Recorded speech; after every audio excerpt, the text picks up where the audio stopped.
So here's my finished BSA Thunderbolt 1969 that I bought as a barn find in America beginning of March. I actually did the deal on 28th of February, it took a couple of weeks to get here. So this is it finished. Yeah. So pretty standard. Kept the front pipes, the engine's untouched, but I checked the primary drive and that looks like a new clutch basket, new alternator, etc. Very clean when I took the covers off. Starts and runs quite nicely, so fine. So I put indicators on the back, you can see those hidden.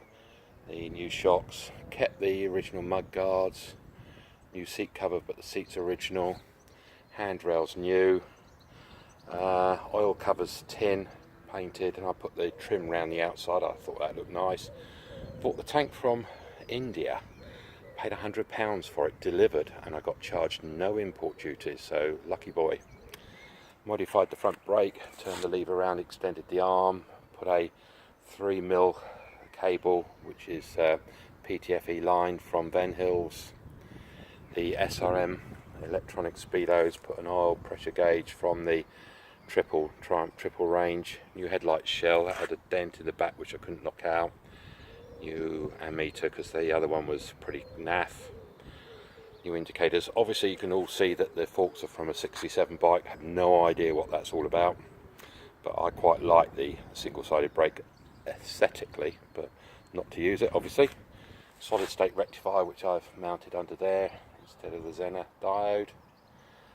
Yeah, pretty much just waiting for the registration now, waiting for the pack to come through and then get that all filled in and get that off.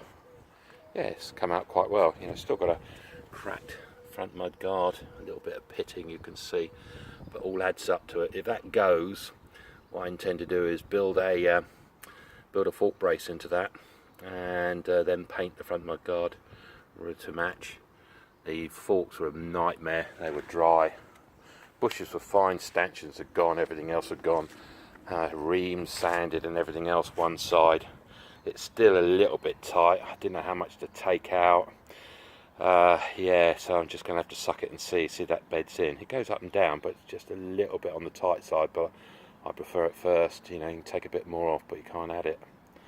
So yeah, I was quite pleased with that in 6 weeks. And I worked, I do work for a living. Fortunately, reasonably part-time. I run a motorcycle training business. Cool, so there you go. It's quite nice. Like the American bars, like the mirrors. Don't like the bar end mirrors, don't know why. Just add to the width of the bike, I suppose. I quite like those as they are. Personal thing.